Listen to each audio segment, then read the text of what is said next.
जी, देश में जो इमरजेंसी लगी थी उसको अब 50 साल होने वाले हैं। उस टाइम पे आप भी जब थे वो एक्टिव थे, तो क्या हुआ था उस टाइम, थोड़ा सा हम जानना चाहेंगे। देखिए, ये कहानी तो बहुत लंबी है और हम उस वक्त राष्ट्रीय स्वयंसेवक संघ के स्वयंसेवक थे और इमरजेंसी के विरोध में काम करते थे। देश में जिस प्रकार से इंदिरा गांधी ने आपातकाल लगाया, ये तो कहानी पता है कि सभी को। हाई कोर्ट ने उनके इलेक्शन को रद्द कर दिया था और राजनारायण ने जो उस वक्त के उनके अपोनेंट थे, वो अपना केस हार गई थी। तो रातों रात 25 और 26 जून की रात को उन्होंने जिस प्रकार से देश में इमरजेंसी लगाई, तमाम जो राजनेता थे उनको गिरफ्तार करना शुरू किया। लोकनायक जयप्रकाश नारायण के नेतृत्व में पूरे देश में एक ज्वाला भड़क उठी थी उसके खिलाफ। तो रातों रात पूरे हिंदुस्तान को जेल बनाना, अखबारों के दफ्तरों पर वो बिल्कुल सेंसर करके उनके अखबारों को छपने के लिए उनके सारी मशीनरी उठा देनी, इस प्रकार से हर जगह अपना सरकार का आदमी बिठा देना, ये सब चीजें वहां पर हुई। तो लगातार 21 महीने ये इमरजेंसी रही और हम भी उस वक्त स्कूल में जो ब्लैक बोर्ड था वहां लिखा करते थे, ये जुल्म तशद्दुद है क्यों बेतहाशा, डेमोक्रेसी का है ये जनाजा।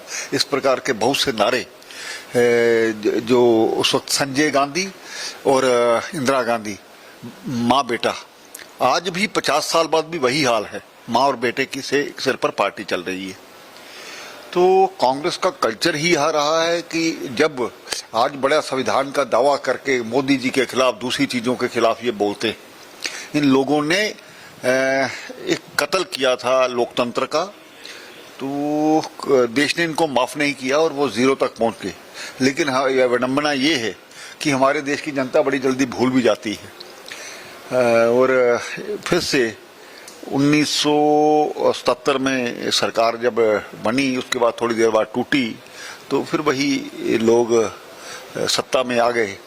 तो कांग्रेस ने कुल मिलाकर के लोगों के मौलिक अधिकार छीने, प्रेस की आजादी को छीना और कोई व्यक्ति नहीं देखा, नसबंदी जबरदस्ती वहां पर की गई, लोगों के मकान तोड़े गए, लोगों को इतना हरास किया गया। बहुत लोगों ने आत्महत्याएं की उस वक्त।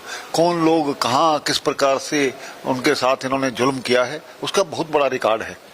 और यूं कहा जाता है कि 18 साल से पहले गिरफ्तार नहीं किया जाता। तो मैं उस वक्त लगभग 13 साढ़े 13 वर्ष का था। मुझे भी 13 महीने की कैद हुई थी गुरदासपुर और पटियाला जेल में। मैं वहां पर रहा। DIR 3343 9 सिक्योरिटी एक्ट, इस प्रकार के उन्होंने हम पर चार्जेस लगाए थे।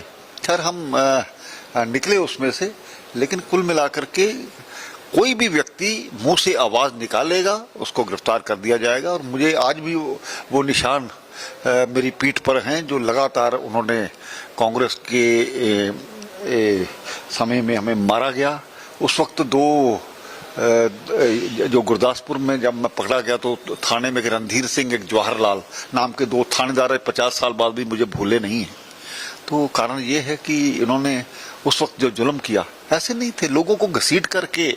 हमारे एक RSS के अधिकारी थे निरंजन दास भंडारी, उनको, वो बुजुर्ग थे, उन्होंने सत्याग्रह किया तो उनको सड़क पर घसीट करके ले गए। इस प्रकार की बहुत सी कहानियां हैं और मैं ये बता सकता हूं कि 50 साल लगातार काला दिवस, और आज भी जब वो उस वक्त से हमें लगता है कि हम कभी जेल से वापस नहीं आएंगे, इस प्रकार का एक वातावरण बन गया था। खैर आंदोलन चला तो